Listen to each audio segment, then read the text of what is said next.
When trying to learn something new, working and studying harder is not always the answer. As a matter of fact, a lot of people confuse spending long hours and getting tired with productivity. That's not always the case. You can spend hours studying and still have trouble grasping the basics. Rereading notes and highlighting textbooks feels productive, but that's not the most efficient way to learn. In this video, I'll show you a few techniques that are way more efficient and will save you tons of time. The first one is called active recall. This technique forces you to pull information out of your head simply by closing the book and trying to write down everything you remember, or quizzing yourself with flashcards instead of just flipping through notes. This works because retrieval itself strengthens memory. It's basically an exercise that improves your brain capacity to actually retrieve information. The struggle of trying to remember something, even when you get it wrong, builds a stronger connection than passively looking at the right answer ever could. This is uncomfortable at first. That discomfort is actually the signal that it's working. If reviewing material feels easy, you're probably not doing active recall, you're just reading again.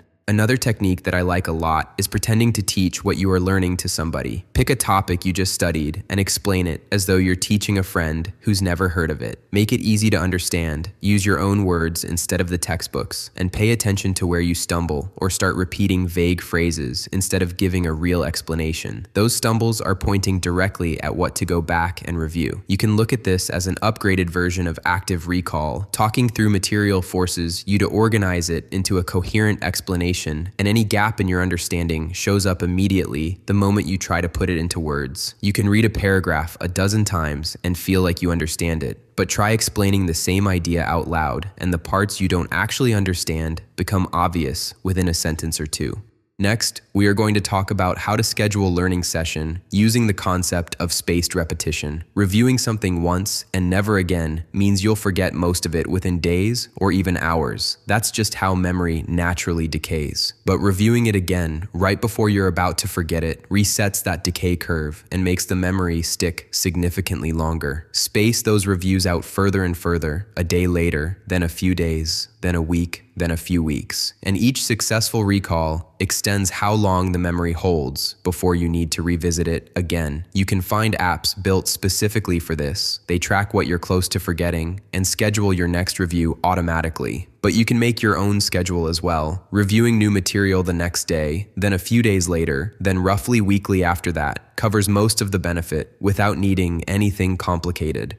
We covered everything about the active side of the equation. Now let's talk about how to manage the time between your sessions. In other words, let's talk about how to rest between sessions. Your brain needs downtime to actually process what you just took in. Taking a real break between sessions, not scrolling your phone for 10 minutes, but actually stepping away and letting your mind wander, gives your brain room to consolidate what you just learned instead of immediately overwriting it with the next thing you're trying to cram in. This matters even within a single study session. Studying for 25 or 30 minutes and then taking a short break tends to produce better retention than pushing through a solid 2-hour block with no breaks at all. The information doesn't get weaker from the rest. It actually gets stronger since your brain uses that downtime to start organizing and reinforcing what you just practiced. The next step is sleep. Deep sleep is when your brain replays and consolidates what you learned that day, moving information from short-term storage into something closer to permanent. Pull an all-nighter after a study session or sleep poorly that night, and a meaningful chunk of what you learned that day never makes the transition properly, no matter how well you studied it in the first place. This is why cramming the night before a test tends to fall apart under pressure. You're skipping the exact process your brain needs to actually hold on to what you crammed. Studying earlier in the day or over several days, then having a full night of sleep afterward is the way to go for the best results.